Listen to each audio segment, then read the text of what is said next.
FBI.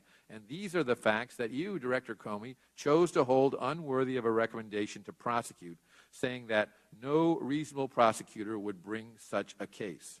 We, as Congress and the American people, are troubled how such gross negligence is not punished, and why there seems to be a different standard for the politically well-connected, particularly if your name is Clinton. Mr. Director, I look forward to your testimony today. And this time, I'm pleased to recognize the ranking member of the committee, the gentleman from Michigan, Mr. Conyers, for his opening statement. I'm trying to understand if a vulnerability is discovered, if there's always a standard process that you would go through to understand whether or not that's, that information would be disclosed, and if that process is the VEP. That's the...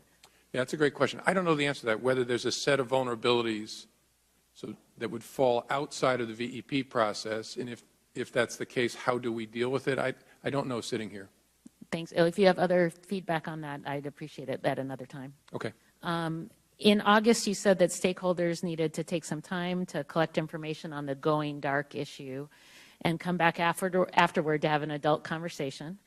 And I agree with you. And so I wondered if you would agree that there's room for us to work together on ways to help law enforcement that don't include mandating a backdoor.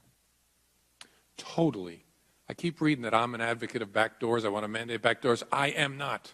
I have never advocated we have to have backdoors. We have to figure out how we can solve this problem together, and it has to be everybody who cares about it coming together to talk about it. I don't know exactly what the answer is, frankly. I can see the problem, which I think is my job, is to tell people the tools you're counting on us to use to keep you safe, they're less and less effective. That's a big problem. But what to do and how to do it is a really complicated thing, and I think everybody has to participate. Thank you. Thank you so much for that, and I yield back, Mr. Chair. Chair thanks the gentlewoman. Recognize the gentleman from South Carolina, Mr. Gowdy, for 5 minutes. Well, thank you, Mr. Chairman. I want to start by acknowledging progress. I think it's important that we do so. This morning we've had 9 straight Democrats talk to the FBI about emails without asking for immunity. That's a record. And I suspect the reason that they have not asked for immunity from Director Comey is they would say they've done nothing wrong. I find that interesting because that's exactly what Heather Samuelson and Cheryl Mills' attorneys said. In fact, they said it just a few days ago, and I'll quote it. The FBI considered my clients to be witnesses and nothing more. And then Ms. Mills and Ms. Samuelson's attorney said this. I think this is the most interesting part. The Justice Department assured us my clients did nothing wrong. Well, Mr. Chairman, if you're assuring subjects or targets or witnesses, whatever you want to call them, that they've done nothing wrong, it does beg the question, what are you seeking and receiving immunity from? I mean, if you've done nothing wrong, laptops don't go to the Bureau of Prisons, Mr. Chairman. People do. So the immunity was not for the laptop. The immunity was for Cheryl Mills. And if the Department of Justice says you've done nothing wrong, it does beg the question of why you are seeking or receiving immunity. And it could be, Mr. Chairman, for a couple of different, it could be for the classified information that was the genesis of the investigation. It could be for the destruction of federal records which came from that initial investigation, or it could be both. Mr. Comey, I want to ask you this. Did the Bureau interview everyone who originated an email that ultimately went to Secretary Clinton that contained classified information? I don't think so. Nearly everyone, but not everyone.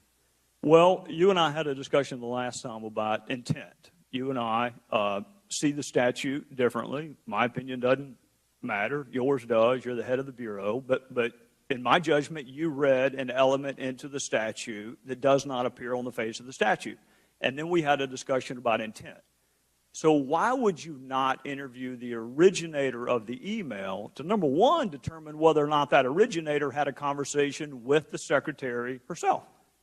There were a handful of people who the team decided it wasn't a smart use of resources to track down. One was a civilian in Japan, as I recall, who had forwarded something that somehow got classified as it went up, and the other were a group of low-level State Department people deployed around the world who had written things that ended up being classified.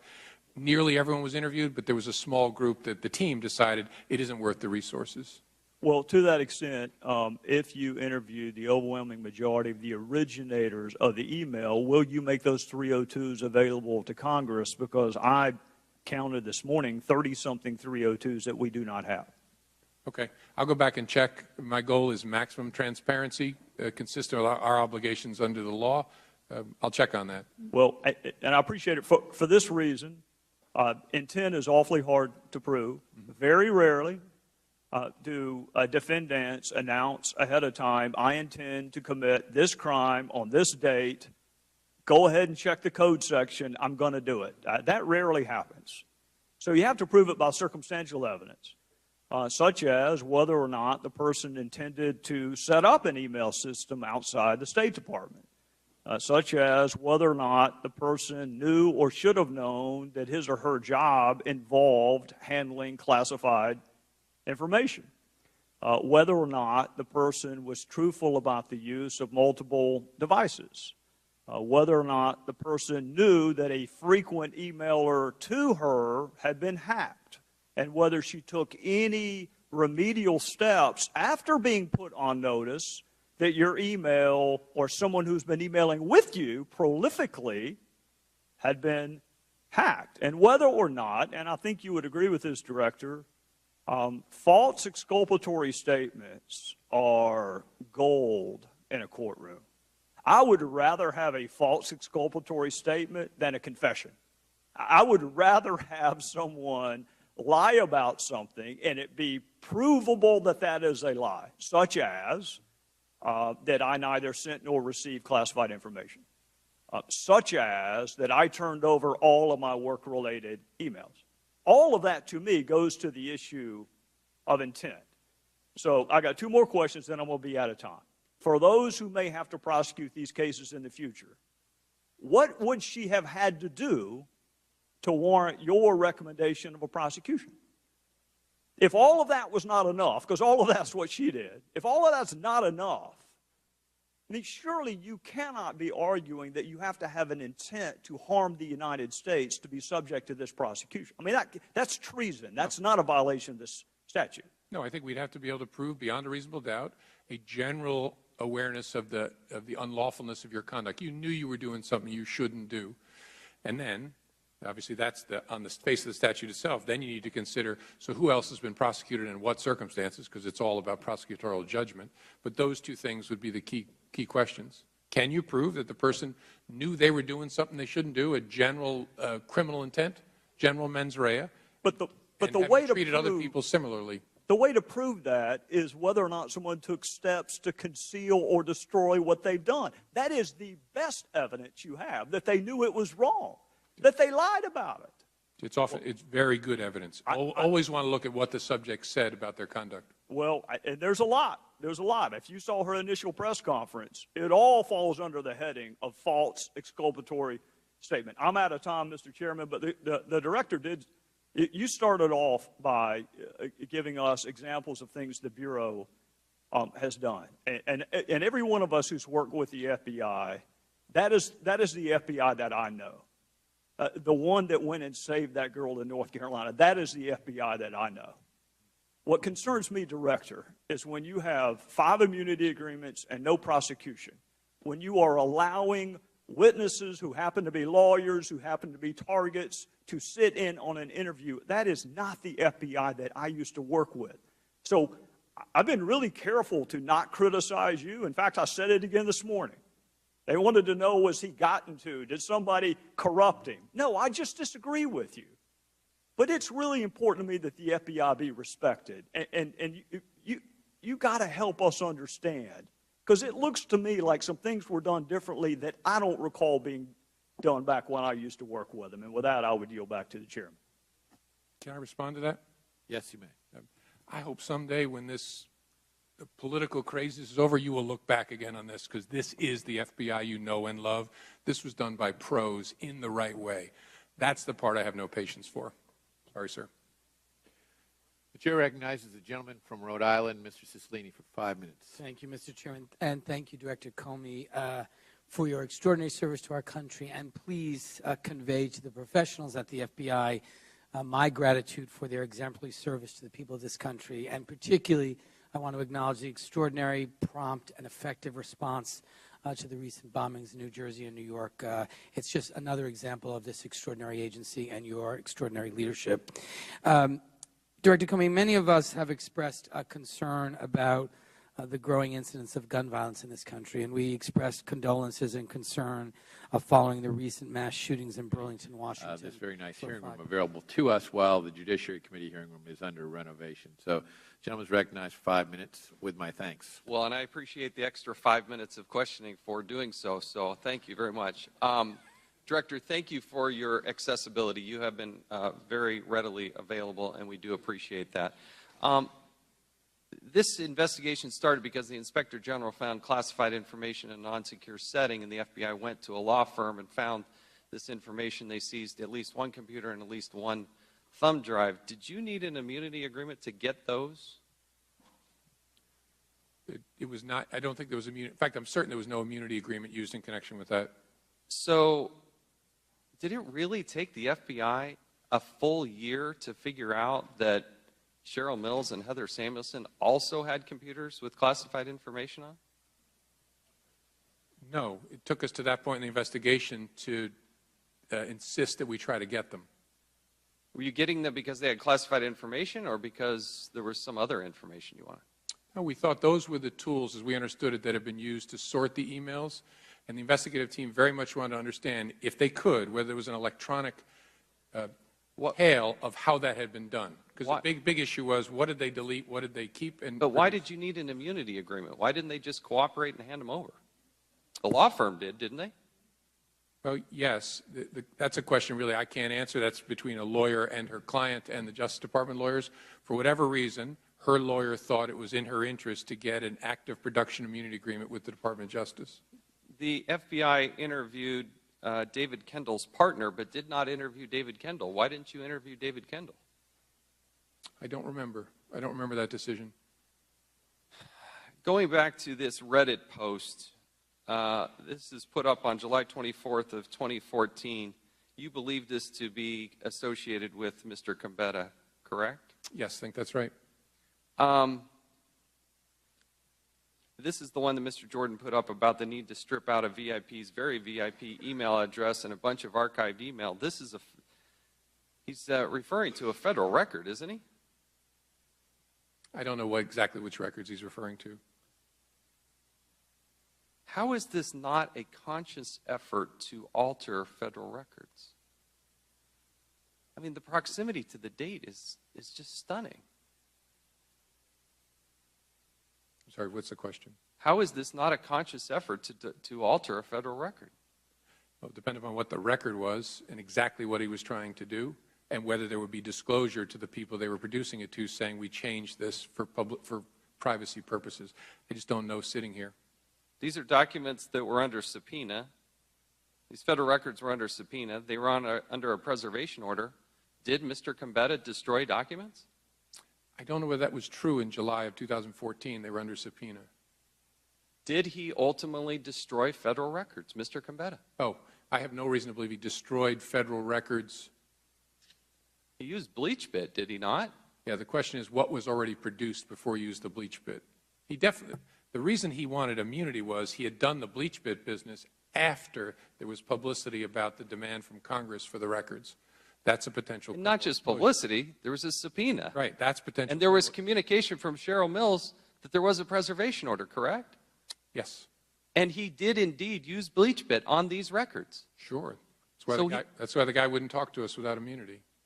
And so when you got immunity, what did you learn? We learned that no one had directed him to do that, that he had done it. You really think that he just did this by himself? I think his account, again, I never affirmatively believe anybody except my wife, but the question is, do I have evidence to disbelieve him? And I don't. His account is credible, that he was told to do it in 2014, screwed up and didn't do it, panicked when he realized he hadn't, and then raced back in and did it after Congress asked for the records and the New York Times wrote about them. That was his SHIT moment. And that was credible. Again, I don't believe people, but we did not have evidence to disbelieve that and establish someone told him to do that. No email, no phone call, nothing. The hope was If he'd been told to do that, that'd be a great piece of evidence. If we give him immunity, maybe he'll tell us, so-and-so told me to, so-and-so asked me to, and then we're working up the chain. But he did indeed destroy federal records, and he was told at some point to do this, correct? Who told him to do that initially? When he was supposed to do it in December, and he didn't do it. Who told him to do that? One of Secretary Clinton's staff members, I can't remember sitting here, we know that. One of her lawyers might have been Cheryl Mills. Someone on the team said, we don't need those emails anymore, get rid of the archive file. This is what's unbelievable about this, because there's classified information, there are federal records that were indeed destroyed. And that's just the fact pattern. Let's go back to this. Here's the other thing that I draw to your attention that is new. September 15th of this year, I issued a subpoena from the Oversight and Government Reform Committee. On these Reddit posts, 4 days later, they were destroyed or taken down. They were deleted. I would hope the FBI would take that into consideration. Again, we're trying under a properly issued subpoena to get to this information. Let's go to Heather Mills real quick. How does in the 2016 interview with Cheryl Mills, she says, quote, Mills did not learn, in the interview report, the interview summary from the FBI, Mills did not learn Clinton was using a private email server until after Clinton's tenure. Back, also, you have this interview with Mr. Pagliano, who said he approached, quote, Pagliano then approached Cheryl Mills in her office and relayed a State Department employee's concerns regarding federal records retention and the use of a private server. Pagliano remembers Mills replying that former secretaries of state had done similar things, to include Colin Powell. It goes then on to a page 10, and this is what I don't understand. The FBI writes, Clinton's immediate aides, to include Mills, Abedin, Sullivan, and a redacted name, told the FBI they were unaware of the existence of a private server until after Clinton's tenure at State, or when it became public knowledge. But if you look back at the email from Heather Mills, if you go back to 2010, this is to Justin Cooper, okay? Mills to Cooper, who does not, he works for Clinton's. He doesn't work for the State Department. FYI, HRC email coming back. Is server okay? Cooper writes back, you are funny. We're on the same server. She knew there was a server. When there was a problem with Hillary Rodham Clinton's emails, what did they do? She called the person who has no background in this, who's not a State Department employee, no security clearance, and then tells the FBI, well, I never knew about that. But there's direct evidence that contradicts this. How do you come to that conclusion and write that in the summary statement that she had no knowledge of this? That's a question. The time of the gentleman has expired, but the director will answer the question. I don't remember exactly sitting here. Having done many investigations myself, there's always conflicting recollections of facts, some of which are central, some of which are peripheral. I don't remember sitting here about that one. The chair recognizes the gentleman from Florida, Mr. DeSantis, for 5 minutes. Director Comey, violent crime is up in this country, isn't it? Our UCR stats we just released show a rise in homicide and other violent crime in The 15. violent crime, I think, was about 4%, but the homicides were up 10%. Is that correct? 10.8%. And that's a pretty startling, concerning increase. Do you agree? Yes, it is concerning. Now, I don't know if you have data in 2016, but is your sense that 2016 is going to look closer to 2015, or will it be, is there any indication that the rate's going to go back down? No, we continue to see spikes in some big cities in a way we can't quite make sense of. There's no doubt that some 15 to 30 cities are continuing to experience a spike. Whether that'll drive the whole number up, I don't know. Now, the FBI has now assumed control of the Dahir Adan, the Minnesota stabbing terrorist investigation. Is that confirmed that that was a terrorist attack at this point? We're still working on it. It does look like, at least in part, he was motivated by some sort of inspiration from radical Islamic groups. Which groups and how, we're not sure of yet. But he was praising Allah, was asking at least one of the potential victims whether they were Muslim, and I know ISIS did take responsibility for it, correct? They claim responsibility. That isn't dispositive for us because they'll claim responsibility for any savagery they can get their name on.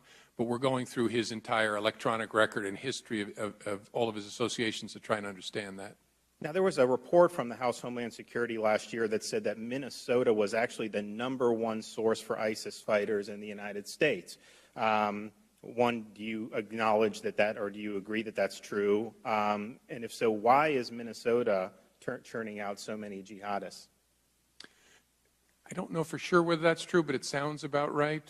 We have very few ISIL fighters from the United States, even over the last 2 years. There have been a number of Somali American heritage young men who've gone to fight with al-Shabaab in Somalia and with ISIL.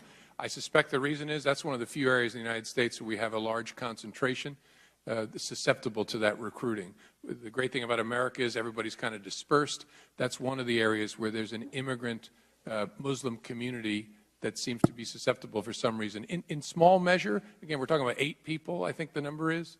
But that's my reaction to that. Well, what's the FBI doing to deal with the problem? You have an insular community that may make this problem more significant. So how is the FBI combating that? Oh, in a bunch of different ways, with lots of partners to make sure we know the folks especially the Somali American community in Minneapolis. The U.S. Attorney there has done a great job. Have they been helpful with the FBI? Very, because they don't want their sons or daughters involved in this craziness any more than anybody else does. Now, with Paul Combetta, I'm just trying to figure out what happened here. He never said that he remembered anything from that March 25th phone conversation with the Clinton people. Of course, that was days before he bleach-bitted the emails. He never said he had any factual knowledge of anything that happened on that call. Is that his basic statement? So I read the 302s. He didn't really provide any information. I can't remember for sure being the 302. You've probably seen it more recently. Well, I saw one 302 said that he pled the 5th. Obviously, he was given immunity. Another said that there was an invocation of attorney-client privilege at one time in one of the other summaries. So I'm just trying to figure out, what happened with Combetta. Why was he not able to provide information? He had immunity. This was something that was much more fresh in his mind than previous conversations with Clinton people would have been. And yet you said he was credible. To me, feigning ignorance, that is not credible given the timeline where you have the New York Times saying that this server existed. The House immediately sends a subpoena. He has this conversation, and then lo and behold, a few days later, all the emails are bleach-bitted. Oh, he told us that with immunity, that no one directed him to do it, instructed him to do it. We developed no evidence to contradict that. Again, we're never in the business of believing people. The question is always, what evidence do we have that establishes disbelief? We don't have any contrary evidence. His account is uncontradicted by hard facts. Well, he's in a situation where these things are now under a subpoena, and he has conversations with people who they potentially could implicate, and then he takes this action. So I guess the question is it more reasonable to think that he just would have said, oh, you know what, I just need to all of a sudden bleach-bit this stuff without any direction at all? I just find that to be something that is difficult to square. Let me ask you this. In September, you sent a memo to your employees at the FBI basically defending the way the Bureau handled this investigation. Why did you send that? It was about how we were doing transparency, because there was all kinds of business about whether we were trying to hide stuff by putting it out on a Friday, and I wanted to equip our workforce with transparency about how we were doing our productions to Congress so they can answer questions from their family and friends. I want them to know we're conducting ourselves the way they would want us to. And because you mentioned former agents and people in the community, I mean, this has provoked some controversy within the ranks of current and former agents? Not within the FBI. Again, who knows what people don't tell the director, but I should have asked Mr. Gomer. If there are agents of the FBI who are concerned or confused about this, please contact me. We'll get you the transparency you need to see that your brothers and sisters did this the way you would want them to. All right, I'm out of time, but I will say just when I was in the military, you had said no one would be prosecuted. I mean, maybe that was just for civilian, but I can tell you that people, if you had compromised top secret information, there would have been a court-martial in your future, and I yield back. Would the director care to respond to that? No, fine. It's a direct comparison to the finding of yourself that, as you stated in your news conference, that no prosecutor would prosecute somebody under similar circumstances. I understood Mr. DeSantis to be expressing a personal opinion. I accept that at face value. I just haven't seen the cases that show me on the public record that that's true. But I accept his good faith. The chair recognizes the gentleman from Texas, Mr. Ratcliffe, for 5 minutes. Thank you, Mr. Chairman. Director, did you make the decision not to recommend criminal charges relating to classified information before or after Hillary Clinton was interviewed by the FBI on July the 2nd? After. Okay, then I'm going to need your help in trying to understand how that's possible. I think there's a lot of prosecutors or former prosecutors that are shaking our heads in how that could be the case. Because if there was ever any real possibility that Hillary Clinton might be charged for something that she admitted to on July the 2nd, why would two of the central witnesses in a potential prosecution against her be allowed to sit in the same room to hear the testimony? Now, I've heard your earlier answers today. You said that, well, it was because the interview was voluntary and they were her lawyers. But I think you're skirting the real issue there, Director. First of all, the fact that it was voluntary, it didn't have to be, right? You could have impaneled an investigative grand jury. She could have been subpoenaed. And I know you've said that you can't comment on that, and I don't really care about the decision about whether or not there should have been a grand jury here. But since you didn't have one, it goes to the issue at hand about whether or not this interview should have ever taken place. With due respect to the answers that you've given, the FBI and the Department of Justice absolutely control whether or not an interview is going to take place with other witnesses in the room, because the simple truth is, if, under the circumstances as you've described, those interviews never take place.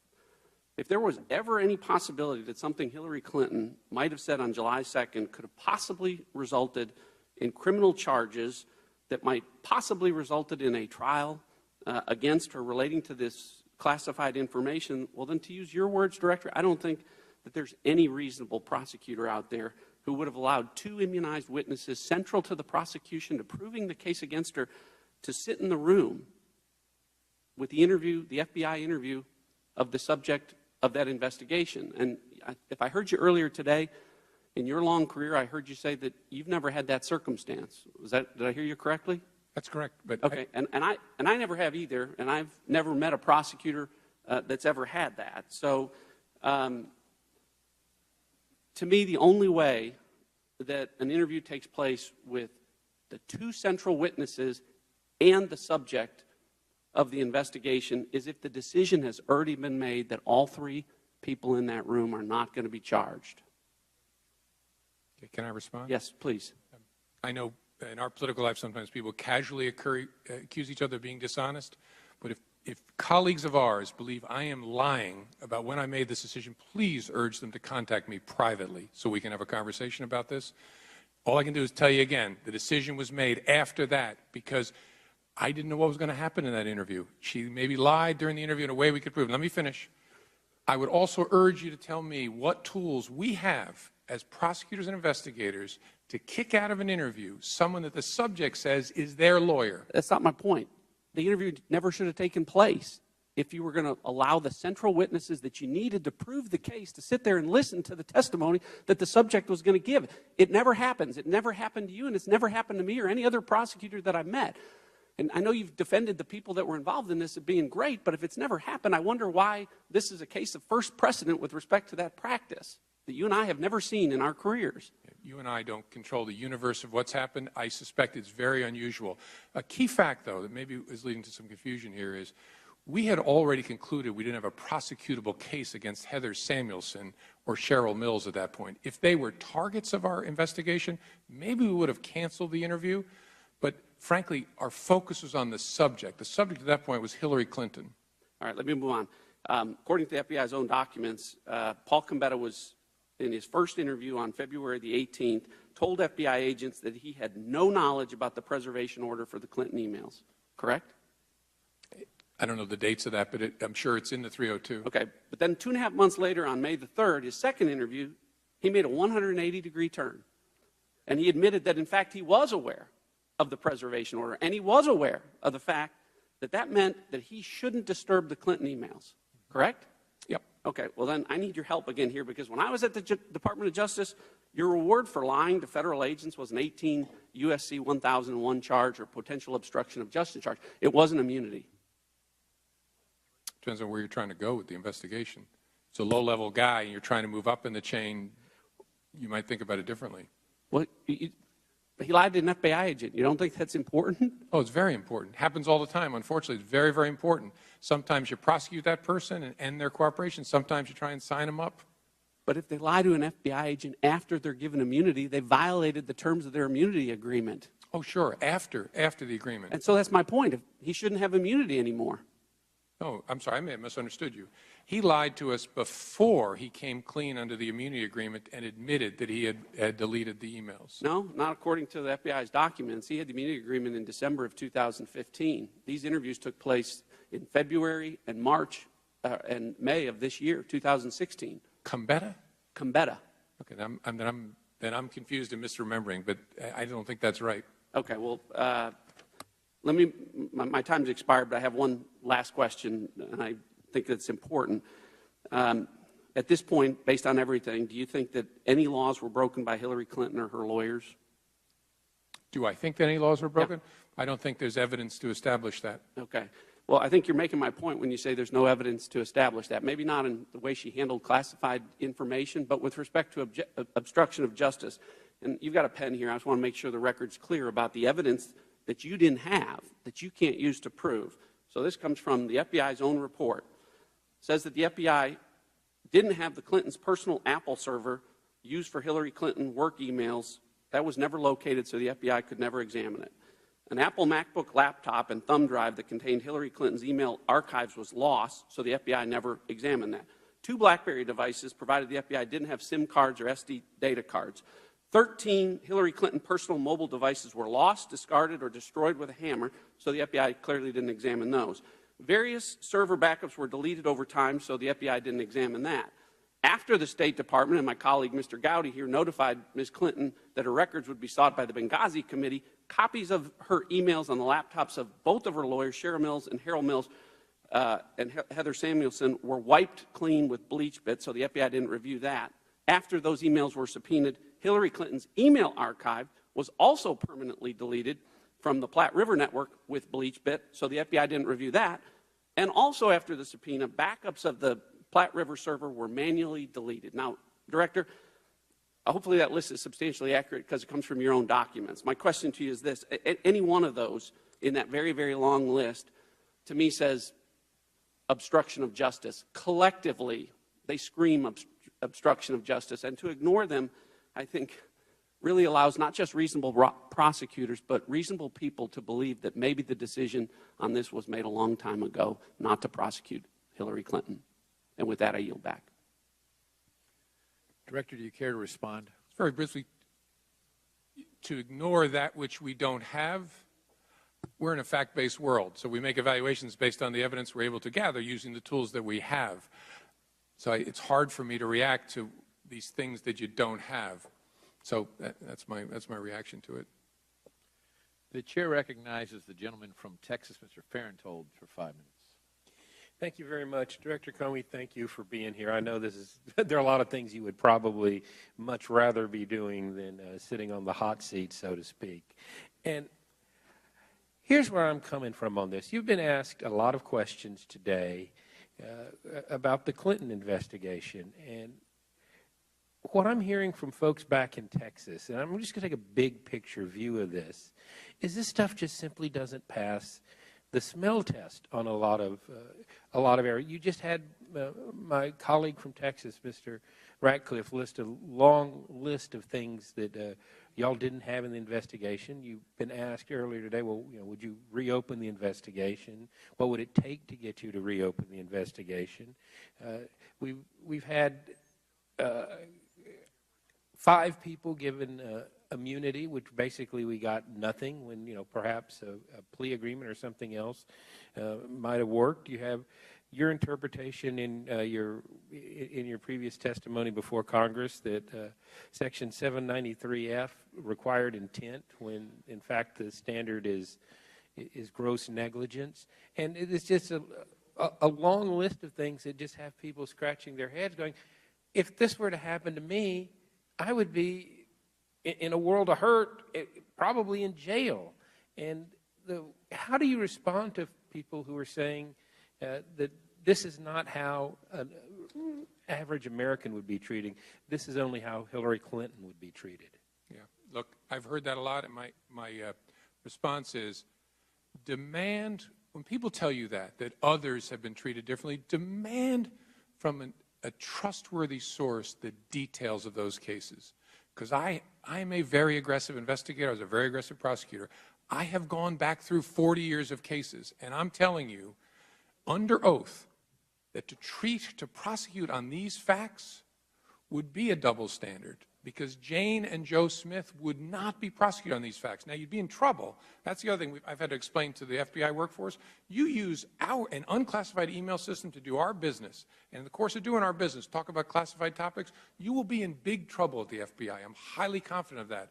I'm also highly confident, in fact certain, you would not be prosecuted. That's what folks tend to lump together. So I care deeply about what people think about the justice system, and that it not have two standards. It does not, and this demonstrates But you look at General Petraeus in his handling of classified information. You look at, and I'll go back to what you're saying. But when you look at it, demand to know the facts. I don't want to dump on General Petraeus because the case is over, but I would be happy to go through how very different that circumstance is than this circumstance. And you talk about, you tell your FBI agents, if you do what we're investigating here with material from the FBI, it'd be a world of trouble. I would assume that could potentially be fired.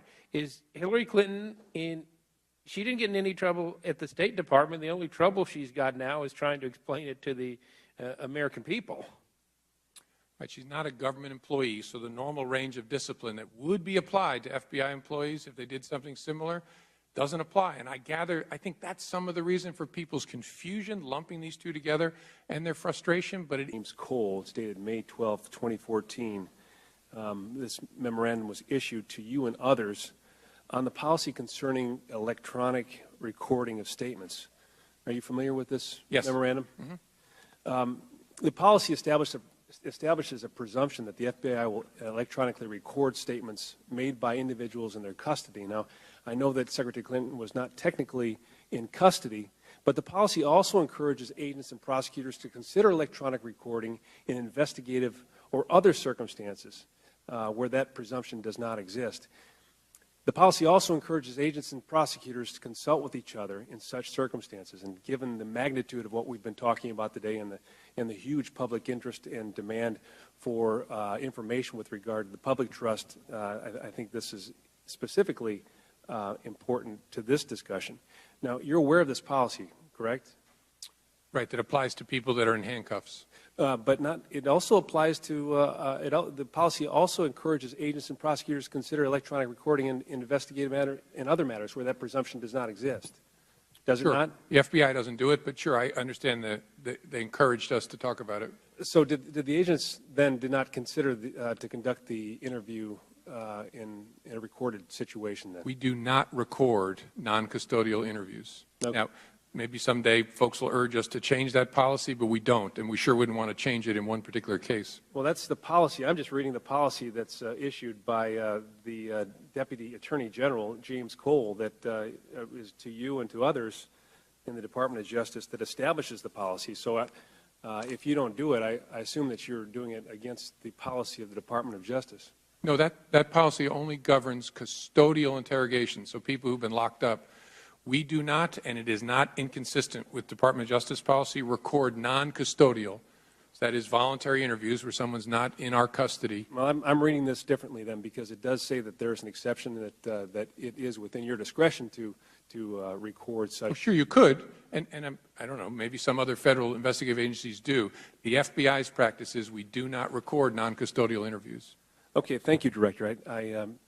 I want to pivot, if I can, and build off Representative DeSantis's questions with regard to the refugees attempting to enter the United States, and specifically with regard to Syrian refugees wondering if you can tell me, we've talked about this process and the fact that we do not have a process in place that we can rely upon.